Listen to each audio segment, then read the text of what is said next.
Okay, how's everybody going? How's everybody doing this evening? Bobby Python here, and I just saw an interesting message. Let me see here. Let me see here. What is going on here? So Rand Paul got a suspicious package. Yeah, that's not good to hear. I don't like to hear that.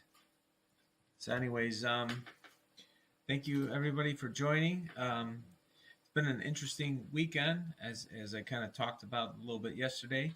I did, I did have the video get posted and so forth from Arizona. It's not the clearest of quality, and I'm not sure, um, how it's going to look. Yeah, I think it's about minute 28. Anyways, I posted the information I said I would with regards to Pennsylvania. I did send it. Uh, I did send it off to everybody that I had the email address for, with regards to the people in the legislature of uh, of of Pennsylvania. So I did send it off to everybody I had. I think there was over 200 people, Republicans and Democrats alike. And so, that's what's going on, folks.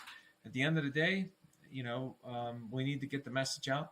This is not about one party or another. These individuals have sold us out. They've become like a uniparty, as they say, and you know, I'm tired of it, like everybody else should be. And I think that we all just want a fair shake, and we want to know that whoever is in there passing laws on our behalf is truly, you know, is truly a good person and so forth, and trying to do the right thing and listen to their constituency. So, with that being said, let's go to Deuteronomy 23. This is day 93 of 365. It's been fun.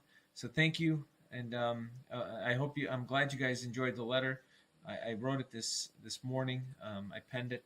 I decided to post it in the afternoon. And, you know, I wanted to kind of share why I think Pennsylvania should turn around and re-audit the results. So I hope they consider it, because the evidence is overwhelming, folks.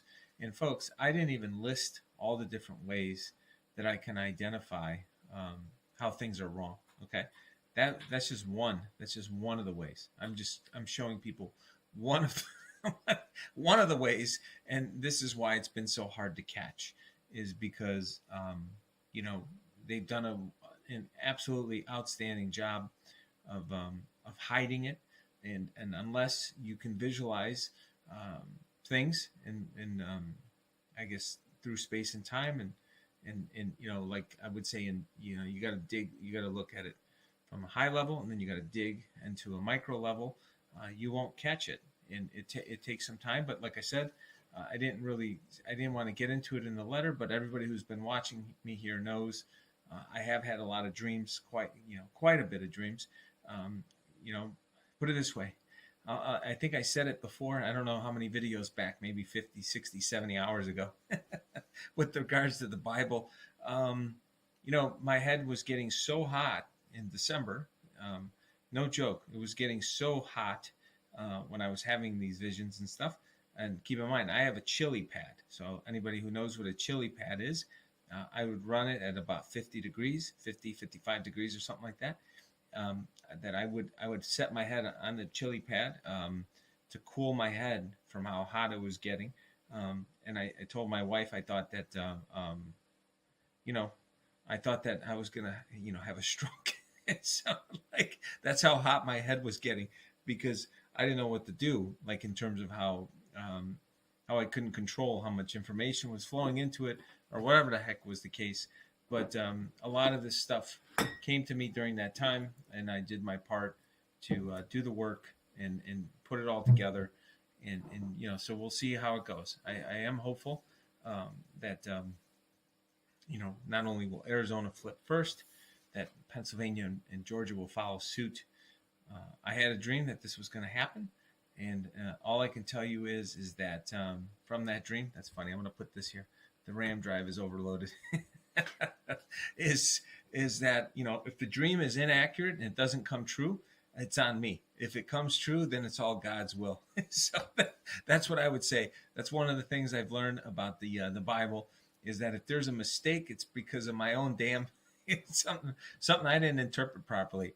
But if it turns out to if those dreams turn out to be accurate, then I guess this whole time I was just kind of asked to step in and be used as a vessel for God's will.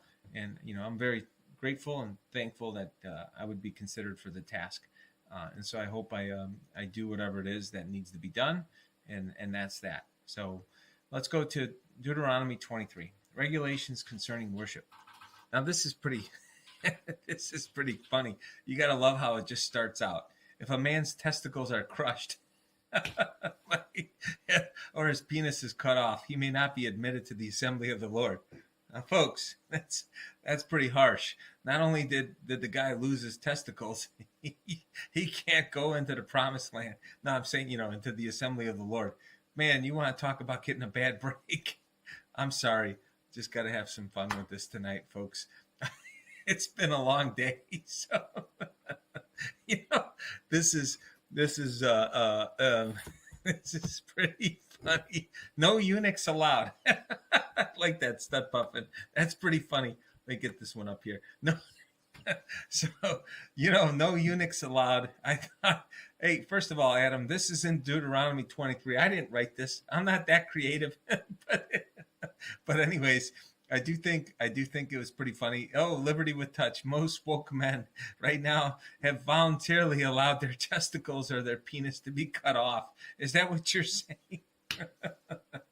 I mean, it is kind of funny, but if a person is born illegitimate by birth, none of it, him or his descendants could go in for 10 generations. That's quite a long time, almost 300 years, right? 250 years.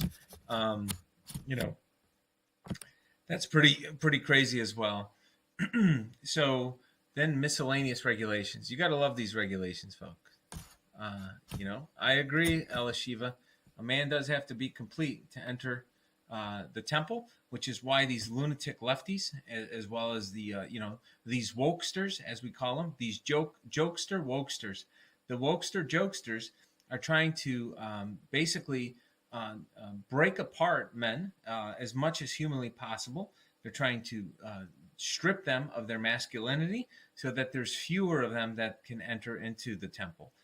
And I don't think it's a coincidence. I do think that this is real. They're trying to destroy as many souls as humanly possible.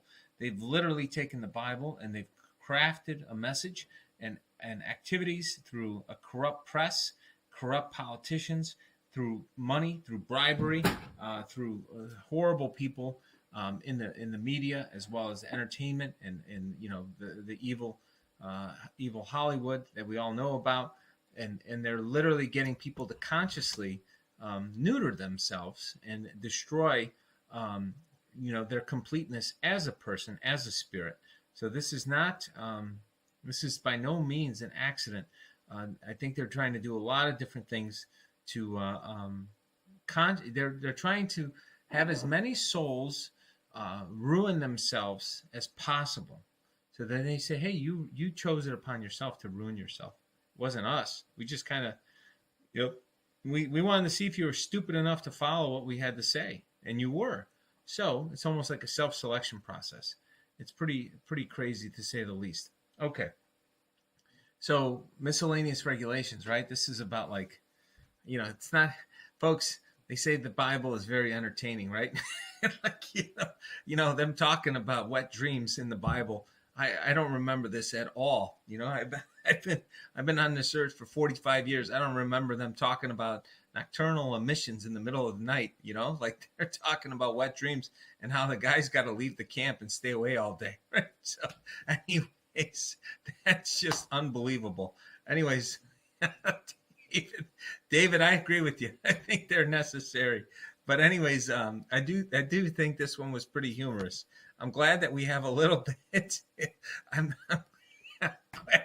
I'm glad we have a little bit of discussion here. We kind of Catholics don't study these passages. That's a good one. Hold on a second. Let me take a look. Where did you put that one? Here we go. We don't study these passages. Oh man, it is extremely funny. Like this one was really funny. It was making me laugh. I was like, reading this stuff today. I go, man, um, you know, you get thrown out of camp if you had a wet dream. Get the hell out of here. You're, I guess if you didn't want to go fight in a battle, you just say you had a wet dream. Get the hell out. You get a pass. I guess the soy boys would have all been saying that, but then again, they lost their testicles in the first part of Deuteronomy 23, so they can't have wet dreams. So they'd have a checklist. Wait a second. Wait. You lost your testicles. How did you have a wet dream? This doesn't make any sense. Get back in line.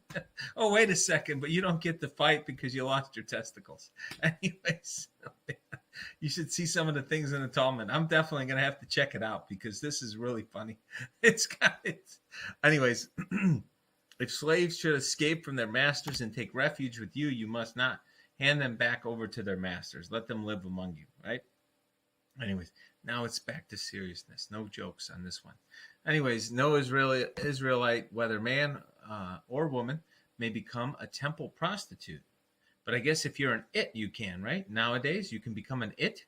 You're neither a man nor a woman. So then you can probably pimp yourself out as a temple prostitute.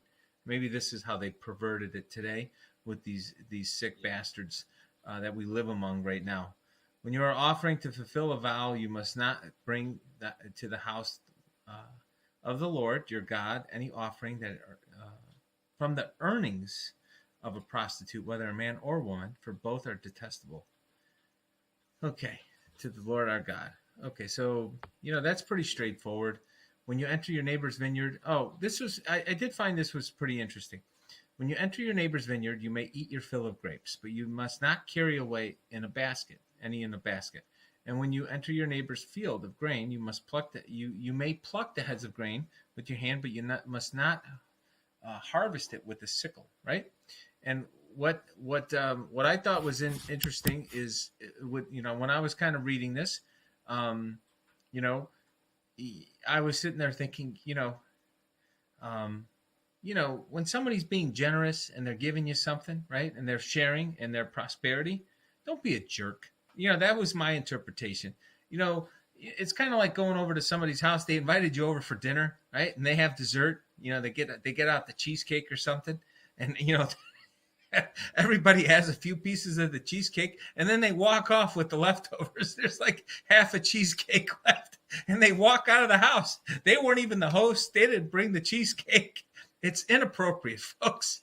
I think we all know that, and I think what the Bible is just basically reiterating this fact that if you go over to somebody's taking the time to invite you over to enjoy breaking bread with you, enjoy a meal and so forth, and then all of a sudden you kind of walk off with more than you should have, because you don't know any better and you have bad etiquette, right? As David would just say, David, you read my mind. Bad etiquette, bad etiquette means God doesn't look too kindly on bad etiquette. You should have some common sense. You should have good etiquette. And if you don't know what good etiquette is, start reading the Bible. Start with Deuteronomy 23, because if you have bad etiquette, you know what? You might lose your testicles. I'm sorry. I couldn't help myself. If you have bad etiquette, you might lose your balls when you walk out the door. Anyways, oh boy, folks, I'm having fun tonight. I'm sorry. I know it's only Monday too, right? Can you imagine if it was Friday? Might have a bottle of wine going, everything else going. But okay, so let's go to Deuteronomy 24. Let me see here. Deplorable testicles. That's a pretty funny one too. Suppose a man marries a woman, but she does not please him. We got to ask the other side too, right? Suppose a woman marries a man and he doesn't please her. So we need the updated version of the Bible. It's always talking about it from the guy's perspective. What if the woman is like, wait a second, this guy's been a dud. You know what? Maybe he didn't have any testicles. Hey, Deuteronomy 23 spilled over into Deuteronomy 24. So I'm sorry. And he writes a document, right? And then this is about divorce. You know, anyways, uh, there's a bunch of rules about this and how you're supposed to, uh, how you're supposed to go through divorce, whether or not you can divorce. A newly married man must not be drafted into the army. This is pretty cool. I could see how some people in the past, I don't know if you guys remember this. I remember hearing about this when I was a kid in the United States. There'd be a bunch of people that try to join the military, right? So that they didn't have to get drafted. And first of all, I have no idea if there's any truth to this. Um, uh, you might have you might have a glass of wine. And you've had a long weekend. There you go. Thanks, Ann. I appreciate it. Um, you know, is that you know, thinking about this from the standpoint of hearing about this when I was a kid, that there was people that would want to try to get married before going off to. I always thought they would want to get married to just be married before they went off to war. I didn't realize there was a passage within the Bible that said if you got married, you got an extra year. You got to enjoy. You had to please your wife for a year before you had to go off to war. So that's a pretty interesting social construct. If you want to get a bunch of people to do the right thing, for in the interest of society long term, you want to have family formation. You want to have more family formation over time to have the society be strong and remain strong. That's a pretty good way to do it. Is that especially if you were always warring. Anyways, I do think that's pretty interesting. That whole thing. I do like this concept. If someone kidnaps a fellow Israelite and treats him as a slave, the kidnapper must die. I do like this part of this passage. I'm a big fan of God that's really just. And so when people do these types of things in our society today, I do think that we should. I do believe that we should keep this. We should think about this, and we should model our current laws in the United States off of these types of things. I do think that it would be extremely beneficial for our society long term if we went back and studied the Bible, and we literally had this kind of discussion, right? Can you imagine if we went to Congress, or state governments, and people discussed the Bible and said, hey, this thing's been around for 2,000 years. It's got a lot of great insights, even if you're not a Christian or Jew. Let's look at the great texts that have guided and shaped society long term, and then we're going to try to make sure that some of our laws reflect some of these great ideas, and then the ones that don't get codified into our laws, let's talk about it and see how we need to modify some of those ideas, because there's a heck of a lot of great ideas here. And I think that when people try to kidnap, sell people into slavery, sex trade, whatever you want to call it, when they do things against their will, they should be treated as war criminals, as far as I'm concerned, and they should be treated as with the harshest penalties that we have possible, on the books in the United States and globally for that matter. So, anyways, I'm glad to see that this is in the Bible as well. That makes it very clear that this is what should happen, right? That's right. We shouldn't reinvent the wheel. We should just look at the Bible and get things going, and reevaluate all the laws to see what it looks like in the context of the Bible. Okay?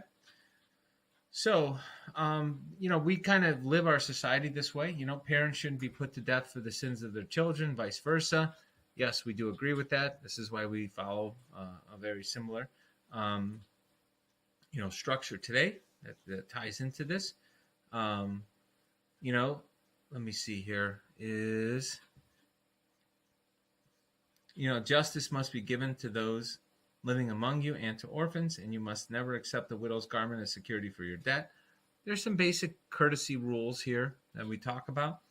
Once again, this whole concept of injustice for all, we need to make sure that we're always following an equal set of justice for everybody. There should be two sets of rules, and we do really need to restore this in the United States and worldwide as much as possible, especially in countries that are our allies. Any countries that did violate and break the core tenets of American society, especially, you got to remember, folks, we saved the world at least a couple times, the United States. we saved Europe from outright collapsing, in terms of World War II, World War I as well. But then we also saved it during the financial crisis. It was the Federal Reserve that bailed it out. Now, granted, we could talk about all the theory as to, maybe if it was engineered by the Fed or anything like that. I'm just talking about in general. We've done a lot of things to help these nations, and to have some of these nations possibly be the ones that were trying to undermine the will of the American people, it's a big problem. We're going to have to see how this is all going to get resolved. But what I do believe is that, I made it very clear in the letter, and we talked about this, right, with regards to, with some of the readings in the past week, we have an obligation that when we see injustice and we see crimes being committed, that in order to stay in God's good graces, we do have to bring justice to the people and the individuals and the institutions that committed the crimes. Otherwise, we're going to lose God's grace. And I do believe that. And I think not only do we lose God's grace, we lose the people's grace, because people are not dumb. If you know that there isn't, if you know that there isn't justice for all, and there's two sets of rules, and that some people get away with these crimes, at some point you're going to throw in the towel and you're going to start to cheat. And not us, of course. I'm saying is in society, a lot of people that are not religious will step up and start cheating if we don't do things if we don't do things to bring justice to those individuals that are so corrupt. And to Maria's point here, or Susan just said, many of our judges are so corrupt. That's absolutely correct.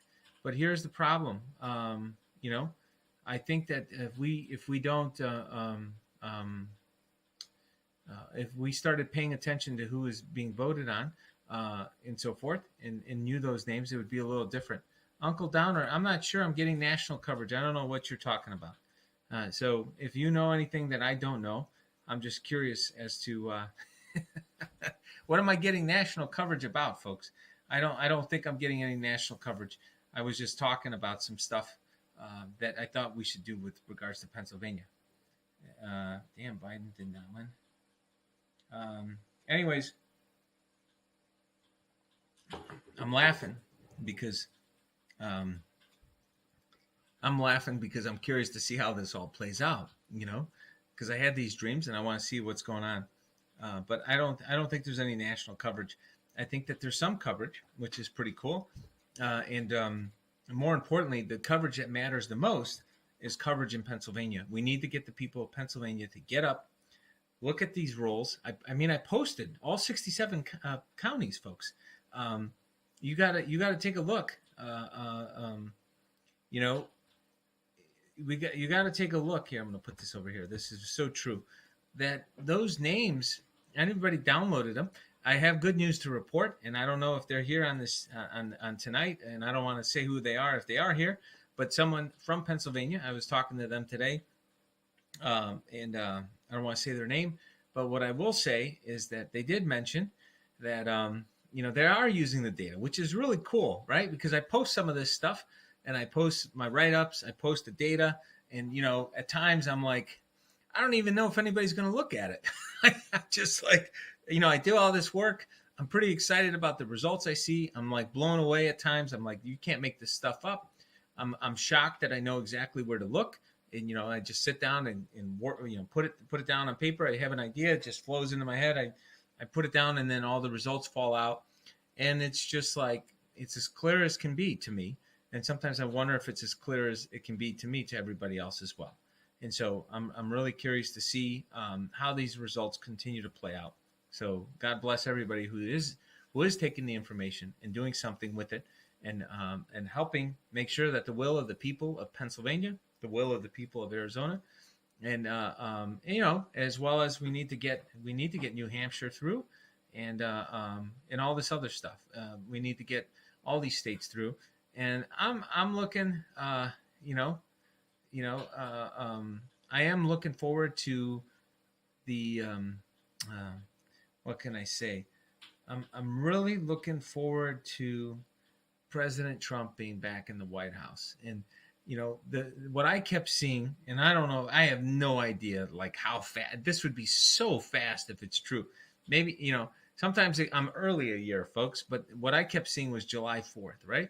But I don't know if it means July 4th, 2021, or he's back in the White House in July 4th, 2022, or he gets in for a second term and he's in July 4th of his second term in the following year after he gets reelected.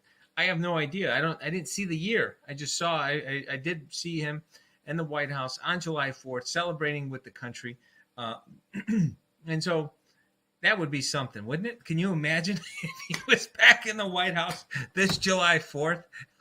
How cool would that be? I mean, we might just burst into flames out of just pure joy if we had the will of the American people restored. I think it would just be such an incredible experience. It would be one of the most memorable experiences of this entire lifetime that I think we've all had.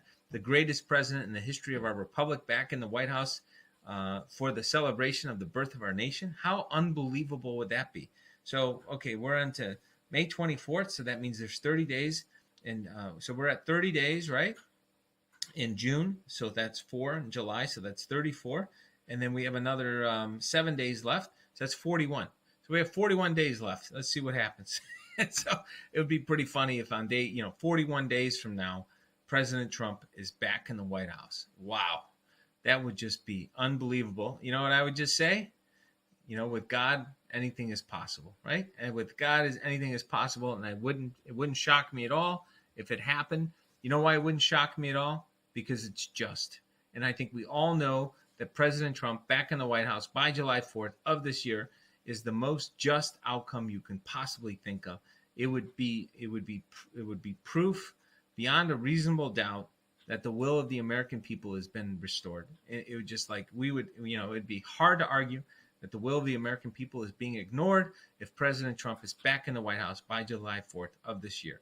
It would be absolutely off the charts. I agree. I like that. We would have to go from having barbecue to steaks on the 4th of July. We'd have to do surf and turf. We'd have to do steaks as well as lobster. I think we'd have to do both, folks. There might be a shortage of lobster. We might as well call Maine right now and say, you know what, you better make sure you guys have enough lobsters. And we're going to have to call Nebraska, make sure they have enough steaks. Because if President Trump is back in the White House on July 4th, you guys are going to have a run on steak and lobster because everybody's going to have surf and turf. They're going to have a meal unlike anything they've ever had. Anyways, I'm just saying, it would be something else. Okay, so let's go to Deuteronomy 25, right? This is where, what else we got here? I did like this with regards to the scales. Made it very clear that, I do agree, Elishiva. It's not just about President Trump. It's all these other elections. Now, I'm going to talk about this briefly, and then I'm going to go over to the scales and the shops and so forth. But with regards to all these other elections, there's a tweet that I copied that somebody sent toward me and was mentioning this guy named Benedict Berry, right? Anybody know who Benedict Berry is? So Benedict Berry was bragging about how he would win 5 to 10, 20 votes per precinct across the country. That's how he became president. He was bragging about it. And I'm sitting there thinking, what's going through my mind when I hear this guy shoot his mouth off like that? We need to go look at every precinct in America in all the elections going back 20 years to see how many last names disappeared in each precinct across the entire damn country during the elections. Because how many elections were stolen by this very sleight of hand with regards to destroying an entire last name that voted a way that was outside their model, and they needed to adjust it in real time. And so it's very hard to destroy just one or two random votes. You have to have a process, and the cleanest way to do it is to destroy as many names as with the least amount of effort as possible that are mathematically tied to some type of probability distribution by name and so forth. So, folks, I want to say it once. I'm going to say it again. Now do you see why I was so disgusted by some guy by the name of Little Frankie, right? Little Frankie. You might as well get him on the piano, right? Little Frankie. So Little Frankie, when he was shooting his mouth off about stuff that wasn't even that relevant, I did feel as though it was a red herring. He was trying to throw people off the track, and that's why I was getting upset, because this guy, who, for all I know, he might be a deep state asset or something, and he's trying to take some of some of the same things that he's saying. He came up across it with his own methodology, but then he's going to try to undermine my work by saying somehow the two were related. And I had nothing. His sidekick mumbles. I like that. There you go, David. And his sidekick, Kathy, what's in it for me, Barnett? Kathy for truth? No, Kathy, what's in it for me, Barnett? That's what it is. Kathy, I think, really screwed things up big time, and she could have exposed this. I gave her all the information. She did a horrible thing. One thing I do know, I'm 100% sure she had all the information. I have it all documented in email. I have the records, the phone records, and everything else, and she didn't turn it in.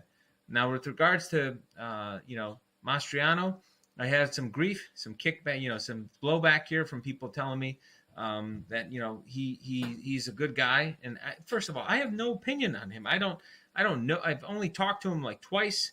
Once for like 10 minutes, the other time maybe 5 minutes. Seemed like a nice guy. I mean, I don't know. Like, I just talked to him. I shared a bunch of things with him. He asked me to email some things off to his one of his people that work for him. You sound like a young guy. So I know I sent it off. I sent it off at least 2-3 weeks before January 6th. Nothing happened with it. That's all I can say. So why nothing happened with it, I have no idea. That's something that I think that he should answer if people bring it up that live in Pennsylvania. People in Pennsylvania have a right to know. I don't know if maybe he didn't think it was, actionable. I have no idea. But, on the surface, it sure does look actionable. So anyways, that's all I can say is that that's something that he's going to need to answer if the people of Pennsylvania think that he needs to answer it. It's not my place to say. I don't even live in Pennsylvania, but I am a Pennsylvanian in spirit. So I think there was a little, I don't know if it was a license plate or something, the Spirit of 76, right, out of Pennsylvania. I do remember that as a kid. So, and I was a huge fan of the Pittsburgh Steelers. Believe it or not, when I used to watch football, I was a huge fan of, I think it was Franco Harris. I had the stickers of Franco Harris, the little football book, and Terry Bradshaw and Lynn Swann. And I remember those three football players distinctly. I don't know why, but I just remember. And first of all, I think they really made it big in the 70s. So I was born in 75. So for some reason, these three individuals really stuck out in my mind. So I don't know what it is. I don't know if my brothers talked about these folks when I was younger. But I just know that those three football players, Franco Harris, Lynn Swann, and Terry Bradshaw, they were the shit. And they were from the Pittsburgh Steelers. Anyways, I thought that was always super cool when I was a kid. And there you go. Adam has Franco's cards as well. So let's go on to the scales. With regards to these scales, you got to make sure God makes it clear. Don't cheat. Make sure you have the right scale. Make sure you're not trying to, kind of pad things. Right now, we have politicians in office. They don't put their thumb on the scale, right? There's this whole thing. You put your thumb on the scale and you kind of, get a little bit more, like an extra 1-2%, these little scumbags that do this stuff. And 125 and hammer free so far. John, who do I need to hammer? What do we got? Hold on. We have 125 in class and only 34 likes. First of all, we have 125. Wait, who's the hammer here? I don't see who I need to hammer, folks. Okay. I don't know if anybody sees anybody. Okay, just making sure. I just saw a hammer come out. So, okay. Just making sure somebody's not trying to come in and be a troll. But with regards to this, our politicians in this country have become so bold. They don't just put their thumb on the scale. They put both hands on the scale, and then they lean into the scale. And then what they try to do is they try to lift themselves off of the scale, do a handstand, and take as much of the damn scale, everything with the scale that they can. These scumbags that have taken over our government on every single level, they need to be replaced. And we need radical transparency. We need to make sure that all these people are held to account. Ray Dalio, I think I mentioned him before. He's a big believer in radical transparency. Everything is recorded at this company called what's it called? Hold on. Ray Dalio's fund. Hold on. I'm drawing a blank on his name of his fund. It's a hedge fund, and Bridgewater Associates. That's what it is. So Bridgewater Associates, everything is radically transparent. All the conversations, everybody's meeting with needs to be recorded. It's for quality assurance, right? Just like these phone calls, when you call the 1-800 number, folks, that's how they get around the privacy laws in this country. What they do is they say, you're not supposed to record phone calls, right? But what they do is they say, well, this is for quality assurance training. Anyways, they pass these laws, and other creative lawyers figure out a way around the laws, right? Because there's nobody out there helping the American people anymore. We have a bunch of scumbags that seem to be in on it, and they just tell them how to write the law so they can get through it with a loophole, and they save themselves a bunch of time. Yeah, sales and training purposes, as Dallas would say. Oh, by the way, Shiva, I'm sorry, I didn't do the show today. I'll get back on it tomorrow. So yes, I am. But people are saying that they're losing their reminders. So without, I haven't done the show today. And I mentioned last week, because I was doing this stuff with voter stuff in Arizona. I did not do it on those days. So I'll be back at it tomorrow with regards to what's going on in the markets. Okay, so let's go to Luke number 10. Okay. What sorrow awaits you, Chorazin and Bethsaida? For if the miracles I did in you had been done in wicked Tyre and Sidon, their people would have repented of their sins a long time ago, clothing themselves in burlap and throwing ashes on their heads to show their remorse. Yes, Tyre and Sidon will be better off on Judgment Day than you, and you people of Capernaum will be honored in heaven. No, you will not go down to the place of the dead. Then he said to his disciples, anyone who accepts your message is accepting of me. Anyone who rejects it is rejecting of me. And anyone who rejects me is rejecting God who sent me. That's a pretty powerful statement, right? Because, when you sit there and you say, okay, you want to make sure that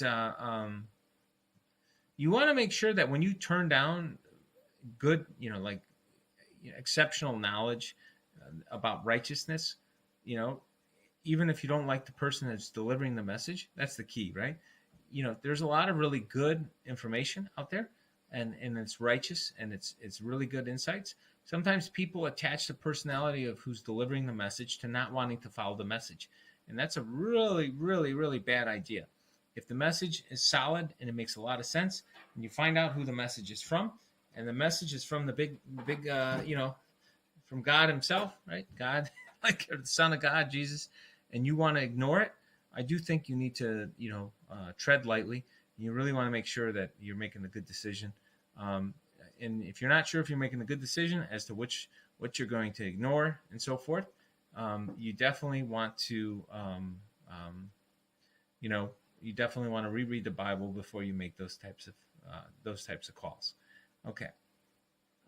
When the 72 disciples returned, I saw Satan fall from heaven like lightning. Look, I have given you authority over all the power of the enemy, and you can walk among snakes and scorpions and crush them. Nothing will injure you, but don't rejoice because evil spirits obey you. Rejoice because your names are registered in heaven. So I couldn't agree with you more on this. This is a wonderful saying. The disciples did all this wonderful work, and it didn't matter how much glory and fame they might have received on earth for crushing this evil among us. It was more about making sure your name was in the book.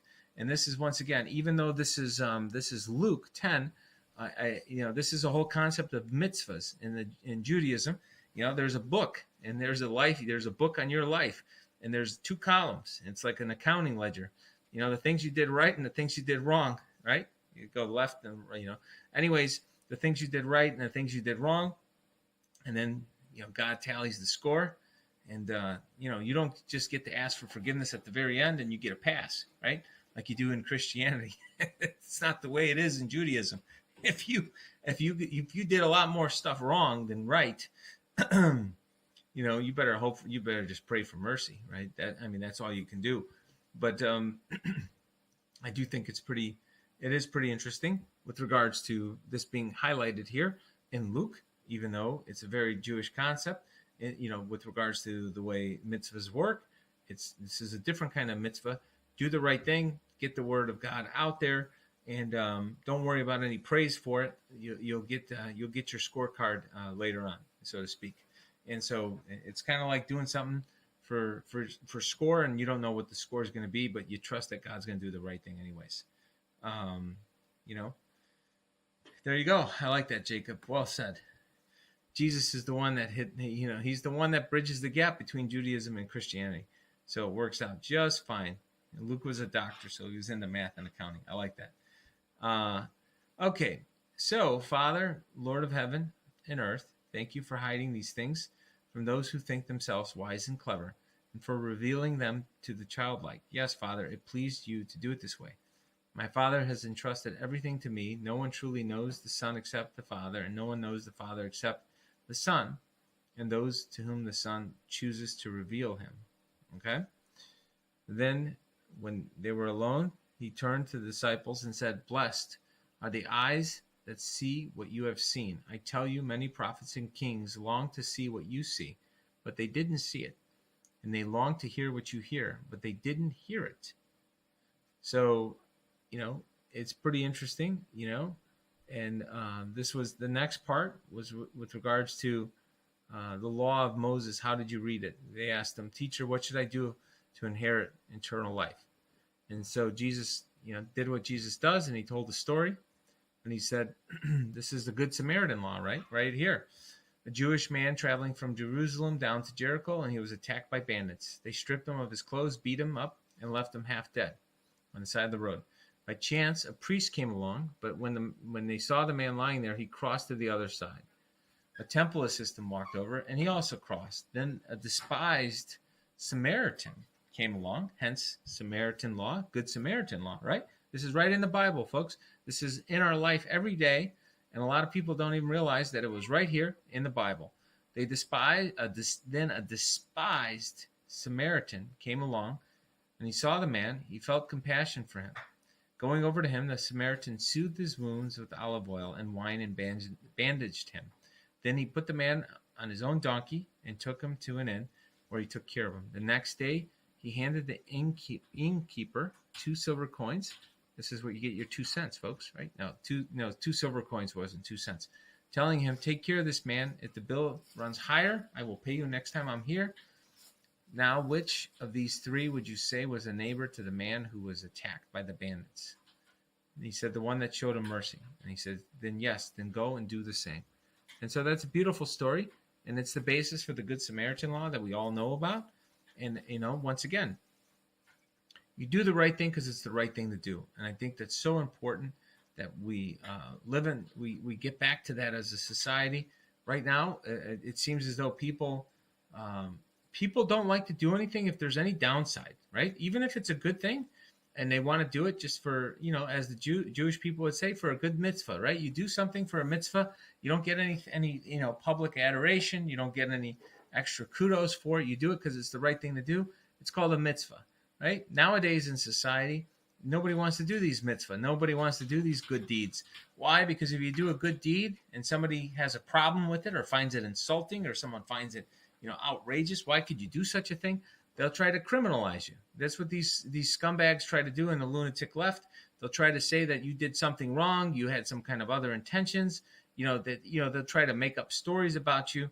They'll be like, how dare you try to help somebody else out? You're giving them hope that they should actually maybe help other people out. And we don't want that. We want people to be disconnected. You're destroying that. You're making people want to feel like they should be connected and they should do something more to be involved with others, and we can't have that. And so, that's an example of what we're living through with this lunatic left, and we need to step up, call out the lunatic left for what they are, and go back to living the word, the truth, and the way. And I think the world would be a far better place, and we'd be a much happier and much more at peace as a society. Okay, so then we're at Psalm 75. Well, thank you, O God. We give thanks because you are near. People everywhere tell of your wonderful deeds. God says, at the time I have planned, I will bring justice against the wicked. We're all waiting for that justice, folks. When the earth quakes and its people live in turmoil, I am the one who keeps its foundations firm. I warned the proud, stop your boasting. I told the wicked, don't raise your fist. Don't raise your fist in defiance at the heavens or speak with such arrogance. For no one on earth, from east or west, or even the wilderness, should raise a defiant fist. It is God alone who judges. He decides who will rise and who will fall. For the Lord holds a cup in his hand that is full of foaming wine mixed with spices. He pours out the wine in judgment, and all the wicked must drink it, draining it to the dregs. But as for me, I will always proclaim what God has done. I will sing praises of God to God of Jacob. For God says, I will break the strength of the wicked, but I will increase the power of the godly. And so it is fascinating, folks. Here we go. Let me see here. Satan has infiltrated many false stories about the real Messiah into different religions and worldviews. Absolutely. That he has. And there's a lot of evil people that are playing along and doing this, and that we need to make sure that we call this evil out. Let me see here. So, hi, Gretchen. Okay. So, we need a hammer AC. Okay. So, let me see. Tool time. Who do we need to hit here? Onward. I don't see anybody right now. I don't see anything else. Okay. So, anyways, I do believe that as more people continue to pray in our society, as more people get involved, they get their citizenship restored, they start talking about God among their family and friends, they get involved with politics and talk about politics with their family and friends, and they expose the truth for what it is, and they take the power back. Here's the deal. There you go, Duncan Himes. You are absolutely right. Once again, they're trying to hijack the Bible, and they're trying to take some of the articles and symbols in the Bible, and they're trying to use them as their own symbols because they realize there is power in symbols, even though they're a bunch of scumbags. Greatest book, then it's easier to tell who is who.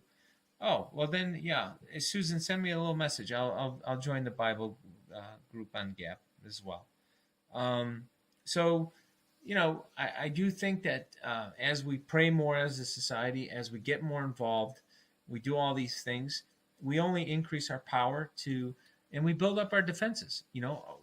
Every free spirit in this country, everybody who takes the time to pray, to get involved, we build up our immunity as a society. We'll see this thing we'll see it faster, okay? And as a result of seeing things faster, we stamp it out much more quickly than we have been. We've been a little slow. We've been slow on the trigger, folks. We haven't called this stuff out as fast as we needed to, and it's spread like a virus. It's no different than cancer, folks. You have a couple really bad cells, and then all of a sudden they keep doubling, and then before you know it, we need chemotherapy. And next thing you know, we might lose a limb.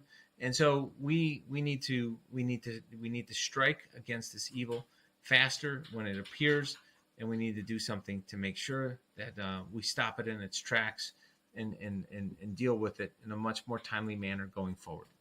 So, anyways, David, where am I running for office though, David? I have your vote for what? I'm not running for any office. So, I did say one thing. I think I said it maybe a couple weeks ago or something. I don't know. The days seem to blend. I did say that I would, if I ever ran for office, it'd be independent. The only way I would run under the GOP is if President Trump himself asked me to run as a GOP person, I guess. Or, I guess I've always voted Republican my entire life. I don't hide that fact. But I have a lot of Democratic friends, and that's okay too. Some of them are Democrats that don't believe in abortion. I know that sounds crazy, right? Because we always assume Democrats all support abortion. That's not true. That's what we're told. But anyways, I view myself more as an independent. But if President Trump did ask me to run for office, in terms of under the Republican thing, I may run for office just as a social experiment. I did say this. I probably won't try to raise too much money. I may raise a little bit of money for some mailings, but more to expose how much fraud there is in the political process. I would record it all. I would just do, you know what? We have another 268 days, not that anybody's counting. And then maybe right after this, every night I'm going through the political process for an hour, hour a night until election day, explaining all the different stuff that's taking place, how these guys scam money from everybody, just expose it all. Be like, look at this son of a bitch. Look at this guy. How much money he's stealing? She's stealing. All these different little rules that they follow that allows them to get a bunch of money. I'm sure I'd be under investigation all the time for calling out all their tricks. Right? It'd be like, you're giving away our secrets. You're violating our intellectual property. You're taking the secrets that allow us to skim. How dare you, Bobby? Anyways, I think it might be pretty fun. It might be pretty fun just to do it. I'm sure there'd be a lot of people that would get a little fired up, though. There'd be a lot of people that love it, and there'd be a lot of people that would absolutely cringe if I did such a thing. Anyways, let's go to Proverbs 12. Thieves are jealous of each other's loots. Holy cow. Thieves are jealous of each other. The Democrats are jealous of the Republicans, and the Republicans are jealous of the Democrats. And who's stealing more? Who's stealing more from the public? They're jealous of each other's loots. Right here in Proverbs 12. Can you believe this? Here we are talking about Proverbs 12, and they're talking about how politicians feel jealous about each other's people, stealing each other's loots. Like, who's stealing more money from the public, right? Anyways, but the godly are well rooted and hear their own fruit. The wicked are trapped by their own words, and the godly escape such trouble. Wise words bring many benefits, and hard work brings rewards. So, yes, I do believe that. So, wise words, it's worth studying wise words, right? You should study people who are wise, books that are wise, and figure out how you can apply them into your own life. And I do think that you combine that with hard work, and anything is possible. That's the closest thing. Using wisdom combined with hard work is the closest thing to the saying, that you can create, each of us can create individually, that with God anything is possible. Well, God, if you were to say, what is God a reflection of? Wisdom and hard work combined is moving toward the direction of God, is what I would say, because God is all knowing, all powerful, unlimited energy, it's infinite. So if you do those things and you do wonderful things, and you use the wisdom and you work hard and you have unlimited energy, you can accomplish anything. I do believe that, and that's right. That is the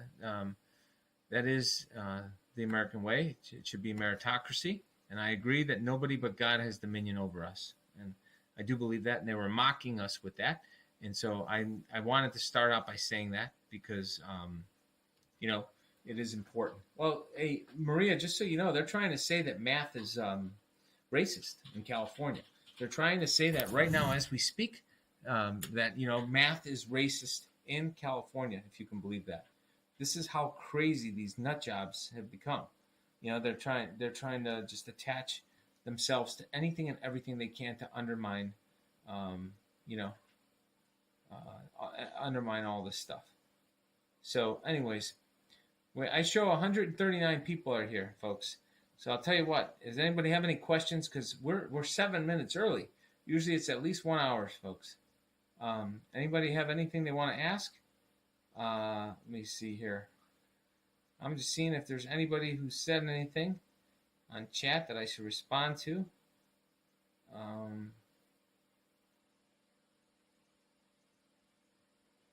Let me see. Anybody? How's the baby? The baby is doing wonderful. Week old. Sleeping well. No issue. So, I just want to say something because I have heard some stuff with regards to this guy, Mastriano. I don't know Mastriano. I said I've had a couple conversations with him. I want to make something very clear, and I'll probably tweet something out about this later. I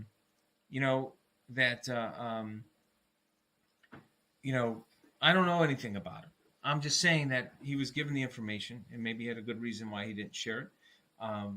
And I have no idea if he's a true Republican or he's a rhino, or if he's not.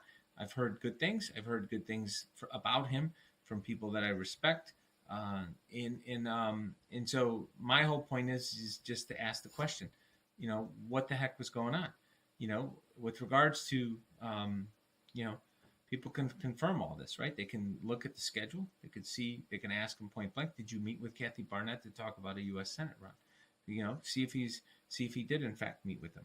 I have my phone records, so obviously, people can see that I did speak with the cell number, unless somebody handed a phone number that wasn't his but somebody else's. I don't know.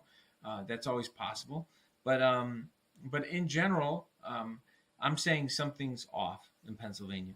It should have been called for President Trump. It wasn't, and something is clearly amiss. And my whole point is that the two people that had me kind of delay in sharing this stuff, and unfortunately the window of opportunity passed.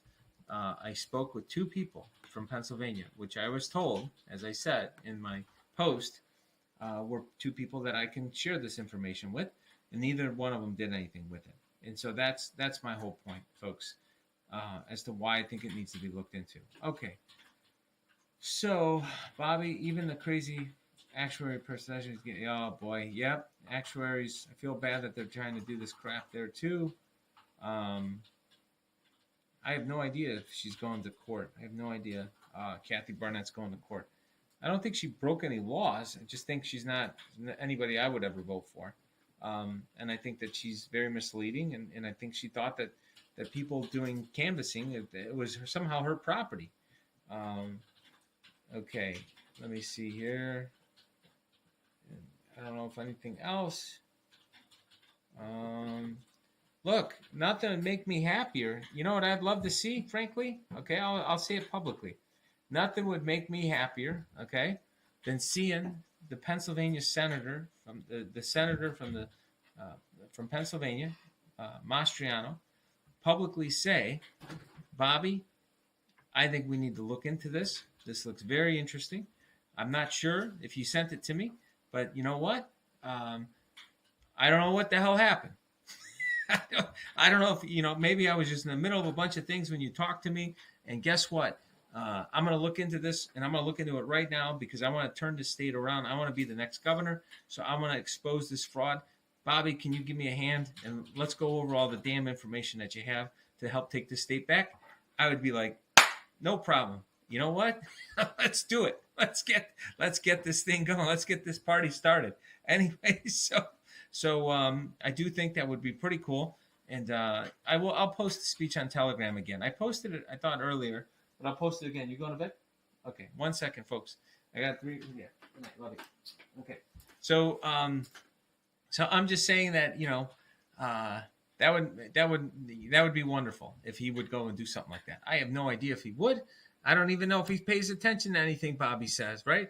That's why I get so funny. This whole thing is kind of funny to me because I don't live in Pennsylvania. This guy barely knows who I am. He probably didn't know who the hell I was in December either. So what does he care if there's some guy that he spoke with once has something to say about him? You guys, he should have enough merit on everything that he's doing within the state of Pennsylvania that stands on its own. And so that's the deal, folks. Mastriano is the only reason Rudy's be able to get the hearing. Well, then, once again, like I said, I hope that everything is good. That's all. I have no idea if it is or it isn't. What? Okay, a wonderful book, Stud and Puffin, about finance would be Peter Lynch's One Up on Wall Street. Is an absolutely outstanding book for new people learning about finance. That's a phenomenal book for people to read. Who posted at 8:29? Hold on a second. Let me see here. Wait, he posted on Telegram at 8:29 p.m. Eastern today. Dallas, what are you talking about?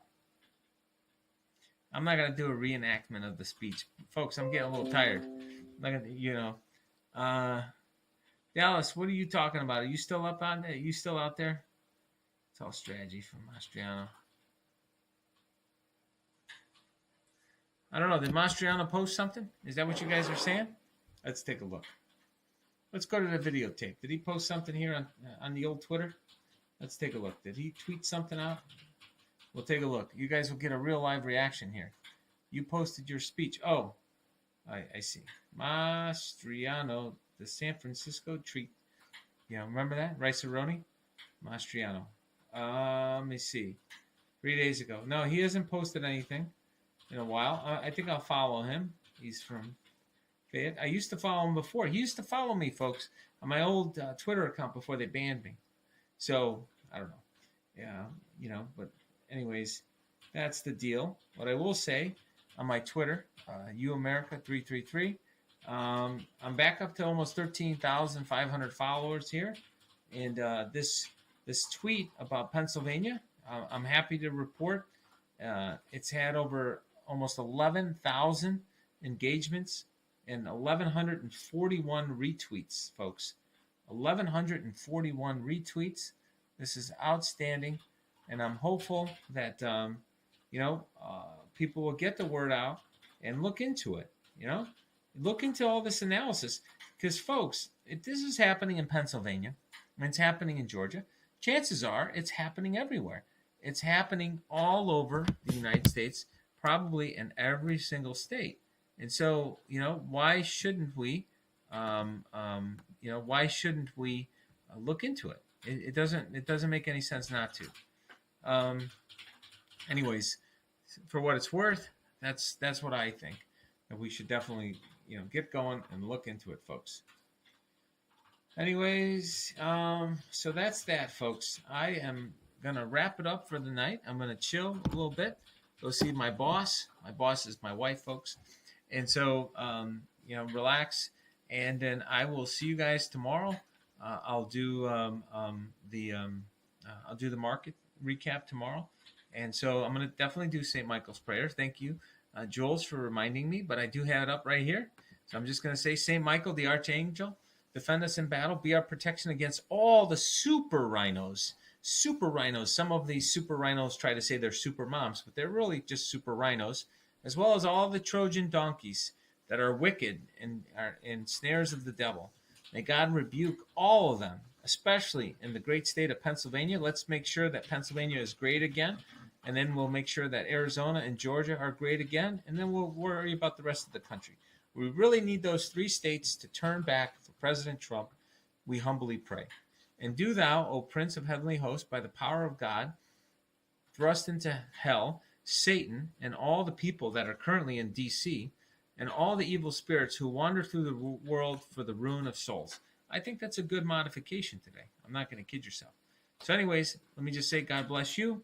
God bless your family and friends. And may God continue to bless the greatest nation in the history of the world.